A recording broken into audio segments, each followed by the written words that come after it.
और आज हम लोग पढ़ने वाले हैं समृद्ध, क्या टॉपिक है हमारा, समृद्ध कार्यक्रम शिक्षक संदर्शिका भाषा। देखिए हम लोग जो पढ़ते हैं और जो करते हैं उसके बीच का जो मैं गैप है वो भरने चाहने के लिए वीडियो बना रहा हूँ। हम लोग को बेसिकली जो भाषा में क्या करना है, बच्चों को पढ़ना सिखाना है, इस पढ़ना ही सिखाना है। अच्छे से पढ़ लें, अपनी भाषा में हर चीज़ को व्यक्त कर लें और आने जैसे अपनी भाषा में लिखना सीख लें, अपने भावनाओं को व्यक्त करना सीख लें, किसी चीज़ के बारे में लिखना सीख लें। इन सब चीज़ों के बारे में हम लोग का आज टॉपिक है। उससे पहले मेरे साथ एक दुखद घटना हो गई कि हमारे एक सर हैं, दिवाकर सर, मैं पानिया में पढ़ता था तब पढ़ाते थे, मुझे उनकी डेथ हो गई है और मुझे बहुत दुख है कि आज जो भी मैं पढ़ा रहा हूँ या फिर मैं जो भी कुछ करता हूँ तो उनका बहुत ज़्यादा योगदान है। कहीं ना कहीं मैं उनको कॉपी करता हूँ, तो मैं उनसे हाथ जोड़ के प्रार्थना करता हूँ कि ऊपर वाले से कि उनकी आत्मा को शांति दे। चलिए, अब कहते हैं ना सो मस्ट गो ऑन, वैसे ही हमें पढ़ते रहना है। तो चलिए अब चलते हैं, पढ़ाई करते रहते हैं।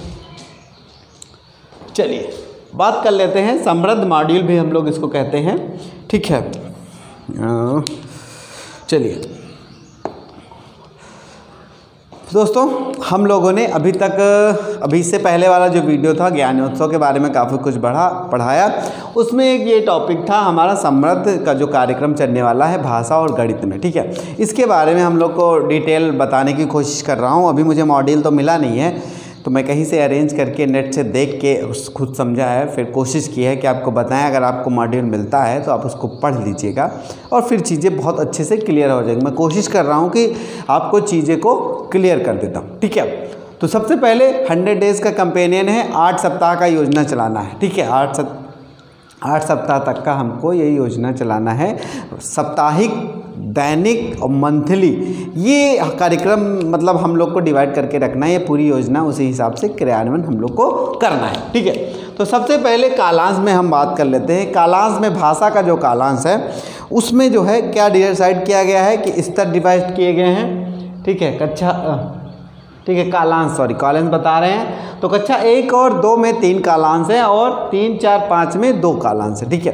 देखिए छोटी छोटी चीज़ें जो है वो बहुत मैटर करती हैं। कभी कभी छोटी छोटी चीज़ें पूछ ली जाती हैं और हम जवाब नहीं दे पाते हैं, तो उन सब चीज़ों से निपटने के लिए ये हम लोगों ने बता रहे हैं, ठीक है। चलिए आगे चलते हैं। बेस लाइन आकलन करना है, ठीक है। सबसे पहले हम लोगों को बेस लाइन आकलन करना है। बेस लाइन आकलन करना है केवल कक्षा 2, 3, 4, 5 का, यानी कि पहली कक्षा का हम लोग को बेस लाइन आकलन नहीं करना है, ठीक है। कहने का मतलब ये है कक्षा 1 में जब बच्चा आ रहा है तो वो हम उससे उम्मीद नहीं करते हैं कि उसको कुछ भी आता होगा, ठीक है। तो उस हिसाब से हम 0 से माइनस से स्टार्ट कर सकते हैं और हम लोग को वैसे ही स्टार्ट भी करना है, ठीक है। और बेस लाइन आकलन कैसे करना है, या बेस लाइन आकलन कह लीजिए या फिर इसको हम लोग परीक्षण कह लेते हैं। बेस लाइन आकलन या फिर बेस लाइन परीक्षण। देखिए मॉड्यूल में बहुत अच्छी तरीके से दिया गया है। उसमें कुछ हम लोग पठन कार्ड का प्रयोग करेंगे, ठीक है। पठन कार्ड को दिखाना है, स्कोर कार्ड पे हम लोग नोट करते जाएंगे, ठीक है। ये करना है। शब्द कार्ड और स्कोरिंग प्रपत्र तालिका, यहाँ मैंने तालिक लिखा है जबकि यहाँ होना चाहिए था तालिका में दिए हुए हैं। और कक्षा 2, 3 के लिए शब्द कार्ड और 4, 5 के लिए पाठ कार्ड है। तो ये आपको आकलन कैसे करना है, ठीक है। पठन कार्ड दिखाना है, अगर पढ़ ले रहा है तो उसको स्कोर देना है हम लोग को। देखिए क्या है, 2 ही चीज़ है ना, पठन कार्ड है और स्कोरिंग कार्ड है। पठन कार्ड को दिखाइए, अगर पढ़ ले रहा है, कितना पढ़ ले रहा है, स्कोरिंग पार्ट पे आपको लिख लेना है, ठीक है।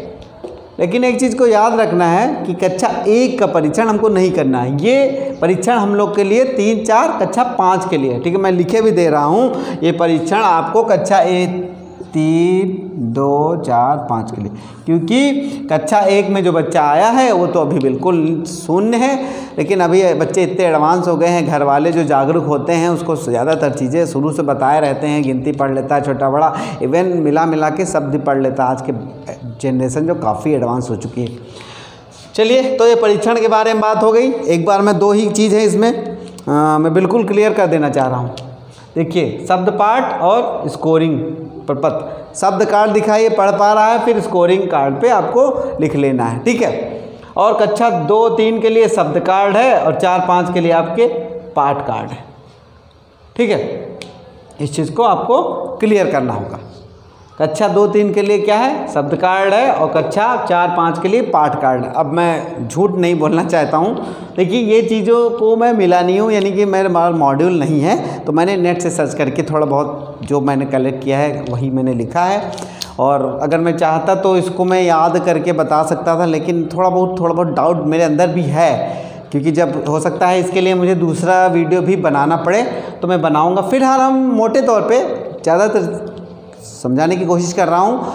अगर आपको मॉड्यूल मिलता है, आप पढ़ेंगे तो चीज़ें अच्छे से आपको समझ में आएंगी। ठीक है, शब्द कार्ड है, पाठ कार्ड है और स्कोरिंग प्रपत्र है। ठीक है, इसको हम लोग को दिखाना है। कहने का मतलब ये है, हम लोग अगर हमको करना हो, हम लोग ये सब चीज़ों से परे जाते हैं। जब हम किसी का आकलन करते हैं तो कैसे करते हैं, बच्चा किताब पढ़ ले रहा है एक, ठीक है, बच्चा किताब रुक के पढ़ रहा है, लटक के पढ़ रहा है 2, और तीसरा बच्चा कुछ भी नहीं पढ़ रहा है। हम लोग ऐसे आकलन कर लेते थे। अभी हम लोग को आकलन, यानी कि हम लोग को अब सुविधा दी जा रही है, बताया जा रहा है कि आपको आकलन कैसे करना है। चलिए आगे चलते हैं। हम लोग स्कोरिंग संबंधित नियम जो है सारे आपके मॉड्यूल में दिए हुए हैं। ठीक है, स्कोरिंग संबंधित जितना भी नियम है, आज कभी अगर मुझे मॉड्यूल हाथ में आया, मैंने बात की है आरपी सर से, उन्होंने कहा है 2-3 दिन में अगर मुझे मॉड्यूल मिलता है तो उसके बारे में मैं बात कर लूँगा। ठीक है, अब स्तर के बारे में बात कर ली जाती है। ठीक है, प्रथम स्तर में कक्षा 1 है, द्वितीय स्तर में 2 और 3 है और तृतीय स्तर में 4 और 5 है। तो इस तरह के स्तर हो जाते हैं।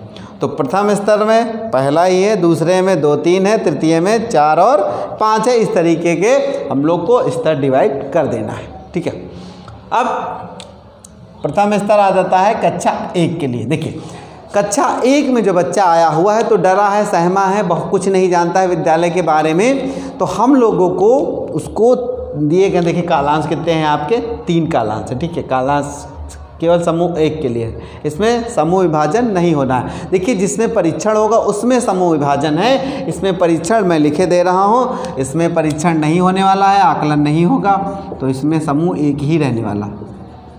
ठीक है, इसमें परीक्षण नहीं होने वाला है तो सारे बच्चे एक साथ ही बैठेंगे और कालांश भी सब बच्चे एक साथ नहीं बैठ के करने वाले जो करने वाले। देखिए तो बच्चा डरा हुआ, सहमा हुआ, पहली बार स्कूल आ रहा है, तो हम लोगों को उसको कहानी सुना के, गतिविधि करा के, खेल कूद करा के, कविता करा के, हंसी मजाक करके, ऐसे करके बच्चे का मन बहलाते रहना है और बच्चों को इंटरेस्ट जगाना है, बच्चों के दिल में स्कूल के प्रति प्रेम जगाना है। हम लोग को ये करना है। ठीक है, चित्र दिखाएंगे और TLM अगर कोई चीज़ हो, खिलौना हो आपके पास तो वो दिखाएंगे, तो बच्चों का मन लगाने के लिए हम लोग को इसमें काम करना है। ठीक है, उसके बाद हम लोग को जब बच्चे थोड़े असहज महसूस करने लगेंगे तो हम लोग उसके आगे काम करने वाले। अब हम लोग क्या काम करने वाले हैं, ध्वनि चेतना, वर्ण पहचान, मात्रा, बेल्डिंग का। देखिए इसका मतलब क्या होता है, बेल्डिंग कार का मतलब होता है किसी चीज़ को तोड़ के पढ़ना, शब्द पाठन, डिकोडिंग कार्य करने वाले। ठीक है, तो हम लोग ये सारी चीज़ें करने वाले हैं। ठीक है, ध्वनि चेतना, वर्ण पहचान, मात्रा, बेल्डिंग कार, शब्द पाठन और डिकोडिंग कार्य करने वाले। सहायक सामग्री के रूप में जैसे चार्ट हो गया, कोई किताब हो गई, या फिर हम लोग अपने तरफ से कोई खिलौना ले लेते हैं या फिर कभी गतिविधि करा लेते हैं और कर लो हमारी किताब होगी ही, उसकी सहायता से हम लोग TLM का भी उपयोग करके बहुत सारी चीज़ें कर सकते हैं।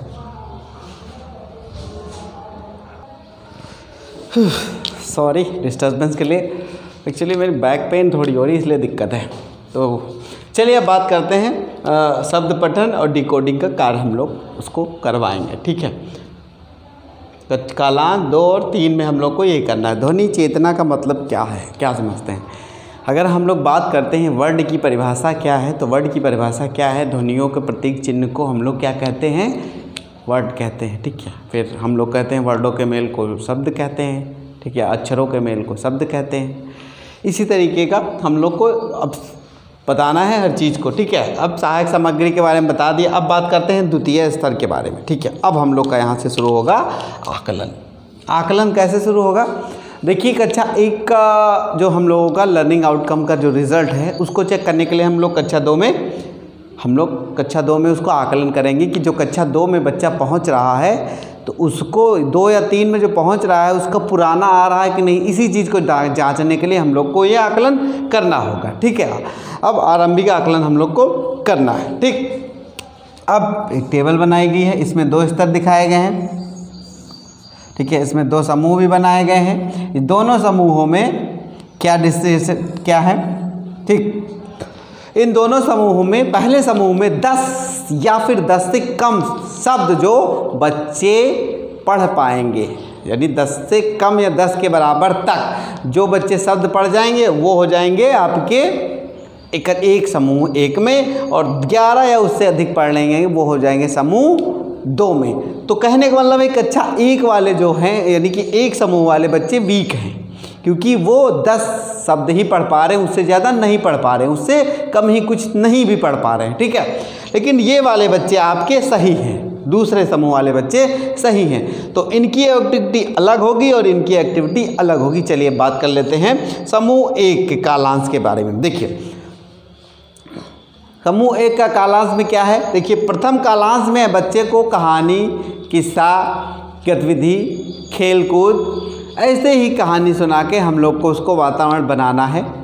ठीक है, क्लास का वातावरण बनाना है, जैसे कि हम लोगों ने यहाँ किया था, कविता गा के या फिर चित्र गा के या फिर संगीत में माहौल बना के, चित्र दिखा के या फिर चित्रकारी बना के, रंगवा के, कैसे भी करके आप लोग को क्लास का वातावरण सही बनाना है। ठीक, ये कालांश 1 की बात हो गई। ठीक है, अब कालांश 2 में जो हम लोग यहाँ कर रहे थे, अब हमको यहाँ कालांश 1 में करना पड़ेगा कालांश 2 में, ताकि जो बच्चा नहीं पढ़ पाया है वो उसको पढ़े। ठीक है, पढ़ना सिखाएंगे, यही चीज़ सिखाएंगे, वर्ड की पहचान कराएंगे, मात्रा दिखाएंगे, वर्डिंग शब्द पर कराएंगे, ये सारी चीज़ें हम लोग फिर से उसको कराएंगे ताकि उसको पढ़ना अच्छे से आ जाए। ठीक है, अब कालांश 2 में हम जब बात करने वाले हैं, देखिए कालांश 1 में हम लोग को उसकी गतिविधि करा के वातावरण ही बनाना है। कालांश 2 में हम लोग को ये सारी चीज़ें कराने के साथ हम लोग को सहज पहली अभ्यास पुस्तिका जो है आपकी किताब की वो हम लोग को करानी, सहज फर्स्ट का काम हम लोग करवाएंगे। ठीक है, चलिए आगे चलते हैं। समूह 2 में क्या कराना है, कालांश 1 में फिर वही माहौल बनाना है चीज़ों का, कि वातावरण बनाने के लिए कविता, कहानी या फिर चित्र दिखा के या फिर संगीत में माहौल बना के, ऐसे काम करके हम लोग को अच्छा वातावरण बनाना है क्लास 1 में, और छोटी मोटी चीज़ें लिंक करती हुई इसको बतानी है। कालांश 2 में सहज 1 और 2 और अभ्यास पुस्तिका भी बनानी है। ठीक है, अभ्यास पुस्तक 2 की अभ्यास पुस्तिका, यहाँ अभ्यास पुस्तिका स्तर 1 की भरानी। ठीक है, तो हम लोग ये काम करेंगे। इसके अलावा भी बच्चे जैसे 1 शब्द बनाना सीखेंगे और 2 शब्द वाले, बिना मात्रा वाले, ये सारी चीज़ें यहाँ पे बच्चे सीख रहे हैं। ठीक है, देखिए ये जितनी भी चीज़ें हम लोग जो पढ़ रहे हैं, देखिए हम लोग जो तरीका है पढ़ाने का वो वैसे ही चलने वाला है। ठीक है, कुछ नहीं ज़्यादा बदलने वाला। हम लोग को मेन फोकस वही है कि बच्चे को कैसे भी करके आप पढ़ना सिखाएंगे, कैसे भी करके। आपका लक्ष्य क्या है, बच्चा आपका पढ़ना सीख ले। ठीक है, पढ़ना सीख ले, लिखना सीख ले, अपनी बातों को लिखना सीख ले, अपनी बातों को कहना सीख ले, और दूसरे की बातों को सुन के अपने शब्दों में कहना सीख ले। ये हमको कहना, ये सारी चीज़ें सिखानी है। कैसा तरीका है वो आप डिसाइड कर लेना। ठीक है, बाकी जो दिया हुआ है उसके बारे में हम बता दे रहे हैं। ठीक है, सहज 1 और 2 के बारे में बात हुई है, सहज। ठीक है, अभ्यास पुस्तिका भी भरवाएंगे। अब तृतीय स्तर में केवल 4 और 5 के बारे में बात हो रही, बच्चों की उपलब्धि। चलिए इसको भी मैं कॉलम बना देता हूँ। इसमें भी समूह निर्धारण किया गया है। ठीक, इसमें 15 शब्द से अगर कम पढ़ रहा है, उससे कम माँ हो गए। ठीक है, 15 या उससे कम शब्द पढ़ेगा तो पहले समूह में आ जाएगा। ठीक, और 16 या उससे अधिक पढ़ने वाला है तो वे दूसरे समूह में आ जाएगा। पहले समूह वाले बच्चे यानी कि वीक हो गए, क्योंकि वो 15 या उससे कम ही शब्द पढ़ पा रहे हैं। अब कालांश 1 में फिर वही काम करना है, जो चीज़ आपने यहाँ की थी, माहौल बनाना है वैसे ही। ठीक है, देखिए एक चीज़ मैं बताना किसी में भूल गया हूँ, सब में नहीं बताया है एक चीज़, कि देखिए ये जो आपका यहाँ पे पूरा हर स्तर का 8 सप्ताह की एक योजना है, दैनिक है, मासिक है और साप्ताहिक है, और हम लोग को इसको डे बाय डे करके उस चीज़ को फॉलो करते हुए चीज़ों को बच्चों को सिखाना है। ठीक है, उसकी फिर पुनरावृत्ति भी बीच बीच में करानी रहनी है। ये चीज़ मैं नहीं बता रहा हूँ, ये आप मॉड्यूल से पढ़ सकते हैं, या फिर आप कुछ चीज़ें तो कॉमन है ना, कि जैसे कल मैंने जो पढ़ाया है आगे मैं क्लास में आने वाला हूँ तो मैं पुरानी चीज़ें तो थोड़ी बहुत बताऊँगा ना, तो वो पुनरावृत्ति हो जाएगी। चलिए, कालांश 1 की बात हुई। कालांश 2 में डिकोडिंग अभ्यास पुस्तिका लेखन, यानी कि यहाँ पे लेखन की बात हुई। लेखन की बात फिर वही सिखाना है जो यहाँ पे बच्चे नहीं सीख पाए। पढ़ना सिखाना है, वर्ड की पहचान कराना है बच्चों को, और लिख लिख के ये शब्द तोड़ तोड़ के पढ़ाने हैं, और बिना मात्रा वाले, फिर मात्रा वाले, छोटे शब्द, बड़े शब्द, ये सारी चीज़ें हम लोग को बतानी होंगी, क्योंकि कक्षा 4 में बच्चा पहुँच रहा है और उसको पढ़ने में वीक है। यही जो है पहचानता है, परीक्षण से हम पहचानेंगे, फिर उसका हम लोग इलाज करने वाले हैं। चलिए, अब यह अभ्यास पुस्तिका के लेखन की बात हो गई। जो हम लोग को किताबें दी गई हैं उसमें जो अभ्यास है उसके बारे में बात हो गई है। ठीक है, चित्र दिखा के भी काफ़ी चीज़ें मॉड्यूल में दी हैं। अगर आप उसको अच्छे से पढ़ेंगे तब उसको बेहतर तरीके से आप समझ सकते हैं। अब समूह 2 के बारे में, ये पढ़ने में तेज़ हैं बच्चे, हम लोग इनको और आगे तरीके से बताएंगे। ये कविता, कहानी पढ़ना, चर्चा करना, गतिविधियाँ, ये बच्चे कविता को पढ़ लेंगे, गा के भी पढ़ लेंगे। ठीक है, खुशी के टाइम हाव भाव, कहानी भी हाव भाव, एक्टिंग कर लेंगे, थोड़ी बहुत गतिविधि कर लेंगे, और ये पढ़ी हुई चीज़ की चर्चा भी कर लेंगे। ये बच्चे अब ठीक ठाक हैं कुल मिला के। ठीक, ये बच्चे पढ़ लेते हैं। आपके सारे लर्निंग आउटकम यहाँ आपको मिल रहे हैं कि ये समूह 2 में, तो आप ये आगे चित्र से, जैसे आपने चित्र दिखाया तो उसके बारे में लिख भी सकते हैं। ये चित्र पर दिखाएंगे तो फिर उसके बारे में कहानी भी बना सकते हैं। ठीक है, इस तरह कालांश 2 में क्या करना है, डिकोडिंग पाठ्य पुस्तक पर आधारित अभ्यास कार्य कराना है। इसमें भी डिकोडिंग करानी है और पाठ्य पुस्तक में जो अभ्यास दी है वो करानी है। अब बच्चा यहाँ पे पूरा ये जो ग्रुप है आपका यहाँ पे, ये बच्चे का लर्निंग आउटकम बहुत अच्छा हो गया है, और ये बच्चे पढ़ने में आपकी जितनी भी दक्षताएं होंगी वो सारी यहाँ पे आप हासिल करके बच्चे जो हैं कक्षा 6 में जाने के लिए तैयार हो जाएंगे। तो ये भाषा की थी। कुल मिला के ओवरऑल जो हम लोगों ने ये इतना सारा ये चीज़ की जा रही है, सिर्फ एक शब्द में कहूँ तो क्यों की जा रही है, क्योंकि बच्चा को हिंदी पढ़ना सिखाना है। ठीक है, बच्चे को हिंदी पढ़ना सिखाना है, शुरू से लेकर उसको 0 से छोटा आ से लेकर अच्छे से बिल्कुल झरझर झरझर पढ़ते हुए हम लोग शिक्षकों को सिखाना है। मैं एक बात बिल्कुल कहना चाहूँगा कि देखिए, ऐसा नहीं है कि हम लोग नहीं सिखाते आए हैं। देखिए, बच्चा अगर स्कूल नहीं आ रहा तो दिक्कत होती है, वरना जो बच्चे रेगुलर होते हैं वो बच्चे पढ़ने में कमज़ोर नहीं होते हैं, ये मेरा एक्सपीरियंस कहता है। चलिए दोस्तों, ये रहा वीडियो, और अभी इसके बाद जो वीडियो आएगा समृद्ध मॉड्यूल का वो आएगा। अभी ये भाषा के बारे में था, अगला आने वाला है गणित के बारे में। ठीक है, आगे जो हम लोग वीडियो बनाने वाले हैं समृद्ध मॉड्यूल का गणित के बारे में। तो इस तरीके से हम लोगों ने, कहो तो एक बार मैं रिवीजन कर देता हूँ। सब कक्षा 1 का परीक्षण नहीं होने वाला है। स्तर यहाँ पे 3 बनाए गए हैं। पहले स्तर में कक्षा 1, दूसरे स्तर में 2 और 3, तीसरे स्तर में 4 और 5। ठीक है, ये आपके स्तर हैं। कालांश की बात कर लेते हैं। कालांश में कक्षा 1 और 2 के 3 कालांश होंगे, और 3, 4, 5 के 2 कालांश होंगे। ठीक है, और ढेर सारी बाकी सारी प्रक्रियाएं हैं हम लोगों को करनी है। और फिर देख, कक्षा 1 में परीक्षण नहीं होना है, फिर कक्षा 2 और 3 का परीक्षण होने वाला है। अगर 10 शब्द से कम पढ़ रहे हैं या 10 शब्द पढ़े हैं तो समूह 1 में आ जाएंगे, और 10 या 11 से ज़्यादा पढ़ रहे हैं तो समूह 2 में आ जाएंगे। ठीक है, और फिर तीसरे में आ जाइए 4 और 5 में। यहाँ पे अगर 15 या 15 से कम पढ़ रहे हैं तो समूह 1 में, 16 या 16 से ज़्यादा पढ़ रहे हैं तो समूह 2 में आ जाएंगे। समूह के हिसाब से उनको, बच्चों को हम लोग को पढ़ाना है। दोस्तों, मैं धन्यवाद अदा करना चाहूँगा कि बहुत लोगों ने मेरा वीडियो देखा, ज्ञान उत्सव वाला। अगर आपने नहीं देखा है तो मैं इस चीज़ का दावा कर सकता हूँ कि जो चीज़ कि आपने नहीं पढ़ा है, अगर वो जो कैंपेन के बारे में पूरा बताया गया है, अगर उस वीडियो को देख लेंगे तो आपको क्या करना है इसके बारे में आपको पता चल जाएगा। ठीक है, तो फिर मिलूँगा दोस्तों। आप वीडियो को लाइक करते रहिए, कमेंट करते रहिए। फेसबुक पे भी लोग काफ़ी लाइक कर रहे हैं, और यूट्यूब पे तो कर ही रहे हैं लाइक, और व्हाट्सएप पे भी लोग देख रहे हैं। अगर आपको अच्छा लग रहा है तो आगे फॉरवर्ड करिए, और मुझे मज़ा आता है पढ़ाने में, और यही बहाने आपको पढ़ाने के चक्कर में मुझे पढ़ते हैं और पढ़ता हूँ, काफ़ी चीज़ें मुझे क्लियर होती हैं। तो दोस्तों, फिर मिलूँगा एक और इंटरेस्टिंग वीडियो के साथ। धन्यवाद।